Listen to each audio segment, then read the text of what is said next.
기도에 대한 서적 중에 사김의 기도라는 책이 있습니다. 우리 기도에 대해서 관심이 많고 또 이런 어떤 신앙 서적에 관심이 많은 분들은 한 번 정도는 다 들어봤을 것이고 오랫동안 베스트셀러에 이렇게 늘 있었습니다. 워싱턴 사김의 교회를 목회하고 있는 김영복 목사님이라는 분이 쓰셨는데요. 그 책을 읽으면서 기도에 대해서 굉장히 많은 것을 생각나게 해주고 참 기도하는데 저도 그 책에 참 도움을 많이 받았습니다.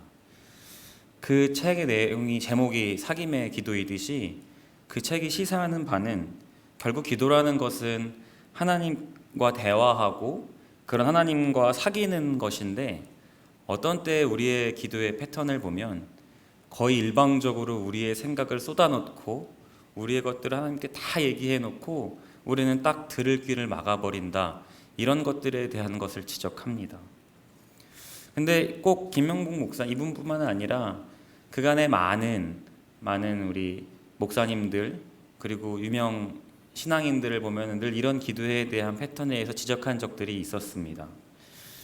우리가 익히 아는 헨리 나우엔도 만약에 어떤 우리의 기도의 이런 패턴들이 마치 산타클로스를 기다리는 어린 아이의 모습과 같다, 이렇게도 얘기를 했었습니다. 아이들은 성탄절에 산타클로스를 기다리죠. 왜냐하면은 그가 선물을 주니까. 근데 아이들은 사실 산타클로스를 기다린다기보다 그 손에 들고 있는 어떤 선물 바구니를 더 기대하지 그 산타클로스 자체의 어떤 기다림은 아니다, 이렇게 얘기합니다. 제가 기도에 얘기하면서 왜 이런 얘기를 꺼내냐 하면은 가끔 우리는 어떨 때 우리의 기도의 패턴과 방식이 우리가 스스로 정답을 정해놓고 이것이 되기를 바라는 마음으로 하나님께 기도하러 나간다는 것입니다. 물론 구체적으로 내가 이루고 싶은 것, 원하는 것들, 나의 연약함을 주님 앞에 가지고 나가는 것은 나쁜 것은 아닙니다만은 신앙의 연수가 계속되고 오래되었는데도 불구하고 여전히 이러한 패턴을 벗어나지 못한다는 것은 우리의 기도가 어딘가 잘못되지 않았나, 이런 것들을 한번 시사해 줍니다. 물론 저도 동일한 그러한 경험들을 했던 제 과거의 모습들이 있었습니다. 제가 인생에 있어서 언제 가장 기도를 많이 했는가 이렇게 생각해 봤더니 제가 이제 신학대학원, 신대원을 입학을 앞두고서 정말 눈물로 기도했던 제 모습이 딱 떠오릅니다. 제가 부끄럽지만 여기 설교니까 솔직하게 얘기하면 2번의 낙방을 하고 이제 신대원을 들어갔는데요. 이게 막 될 것 같은데 안 되고 1차 붙었는데 면접에서 떨어지고, 그러니까 마음이 막 상할 대로 상해졌어요. 그래서 이거 진짜 하나님께 매달리지 않으면 안 되겠다, 이래서 막 진짜 하나님 새벽마다 막 합격 주여 3창이 아니라 합격 3창을 하고 혼자 막 나름대로 난 진짜 됐으면 좋겠다 이러면서 막 나름 하나님께 매달렸는데요.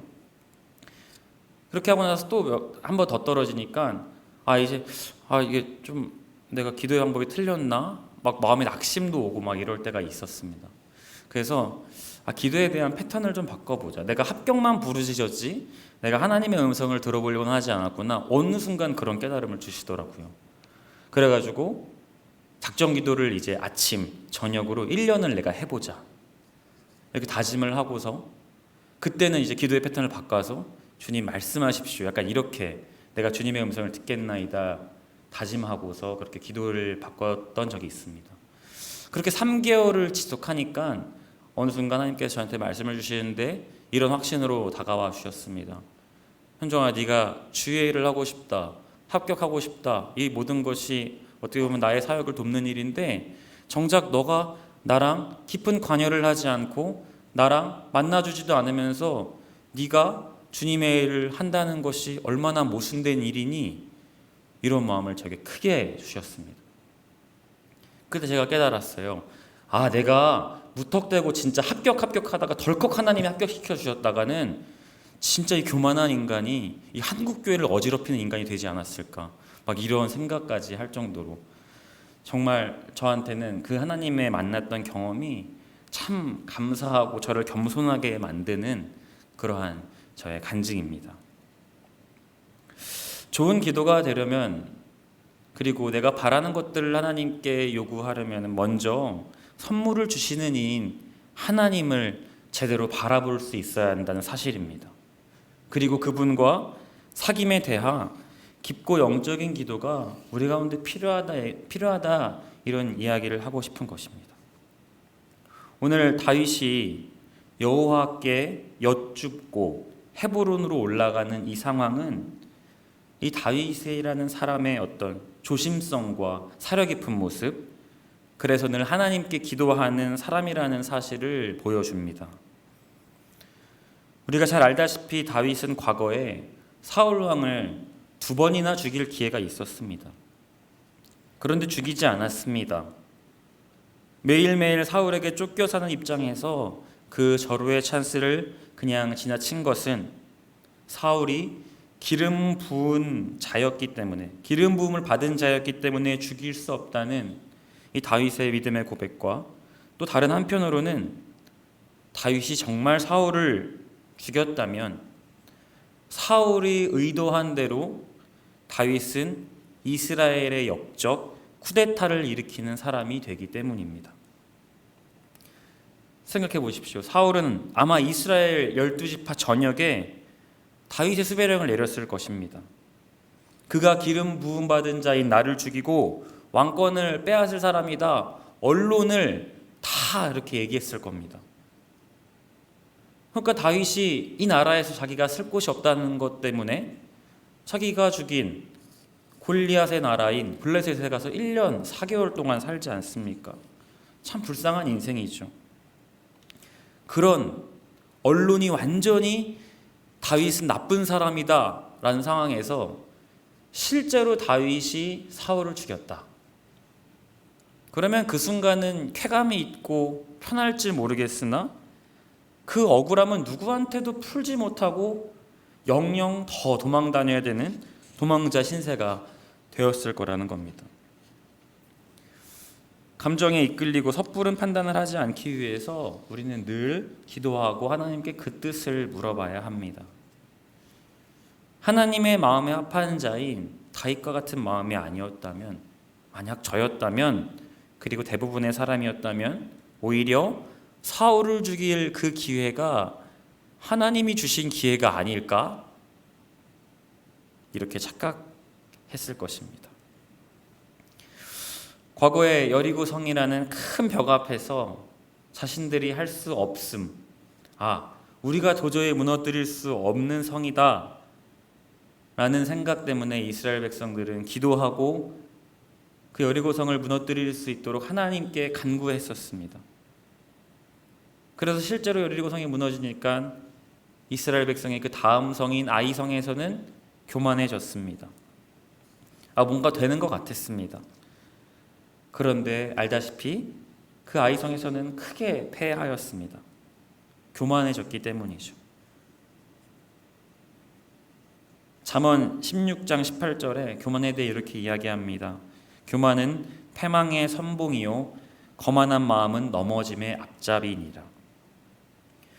결국 교만하고 거만한 마음은 하나님이 중심이 아니라 내 중심으로 판단할 때 일어나는 감정과 생각들입니다. 사울이 점점 몰락하고 그 왕이 결국에는 어디선가 죽었다라는 이런 이야기를 들었을 때 다윗이 이제 내가 나설 차례구나, 승리의 개가를 부르면서 성을 올라갈 법도 하지만 이 상황에서도 다윗은 하나님께 겸손하게 묻습니다. 오늘 우리가 읽은 사무엘하 2장 1절을 제가 세 번역으로 읽겠습니다. 이런 일이 일어난 뒤에 다윗이 주님께 제가 유다에 있는 성읍으로 올라가도 됩니까? 하고 여쭈었다. 주님께서 그에게 올라가라고 하셨다. 다시 다윗이 여쭈었다. 어느 성읍으로 올라가야 합니까? 주님께서 헤브론으로 올라가라 알려주셨다. 아멘. 그는 2번이나 물어봅니다. 하나님, 내가 유다에 있는 성읍으로 올라가도 됩니까? 하나님이 올라가라 하자. 그러면 내가 어느 성읍으로 갑니까? 겸손하게 하나님 앞에 묻는 그의 모습이 나오고 그때마다 때때로 시기적절하게 응답해 주시는 이 하나님과의 대화가 오늘 말씀에 나와 있습니다. 이 헤브론이란 땅은 유다 지파의 용사였던 갈렙이 이 산지를 내게 주소서 외치고 나간 땅 아닙니까? 다윗이 이런 하나님의 응답에 얼마나 감격했겠습니까?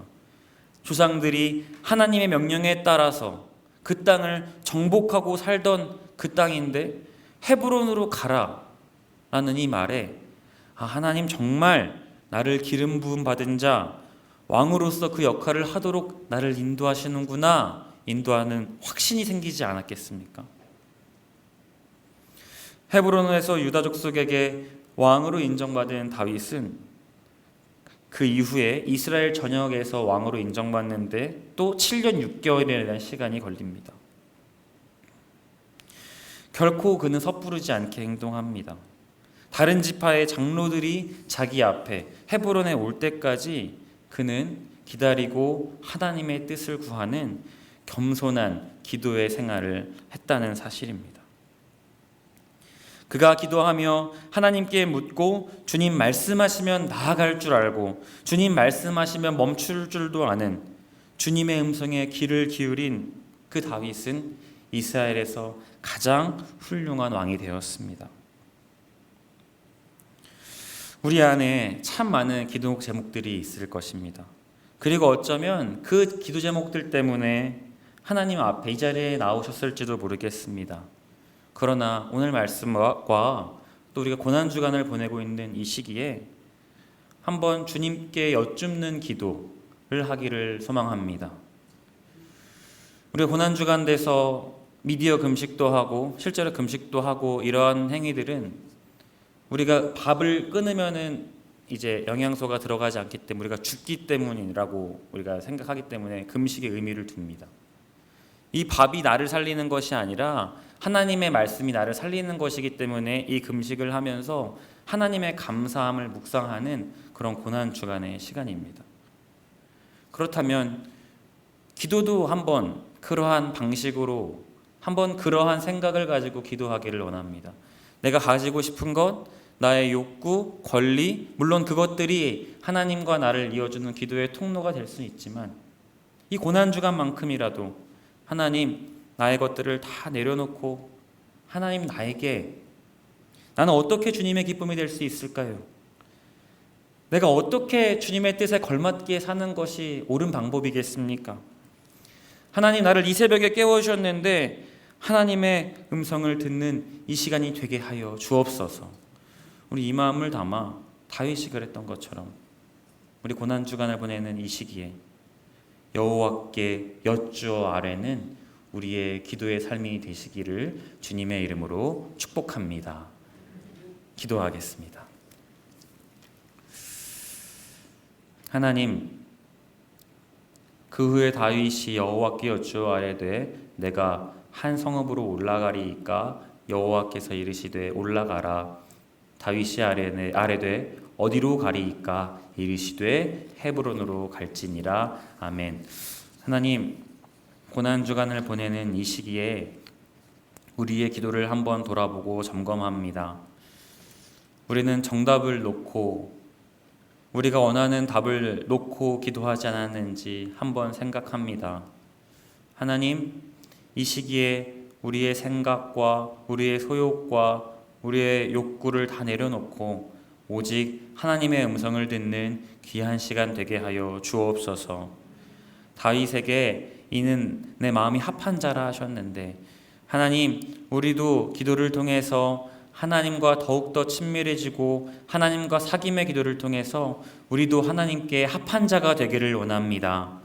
그러게 이 자리에 나와서 주님께 기도하오니 우리 가운데 말씀하여 주시고 응답해 주시는 놀라운 새벽의 시간이 되게 하여 주옵소서. 감사드렸고 예수님 이름으로 기도합니다. 아멘.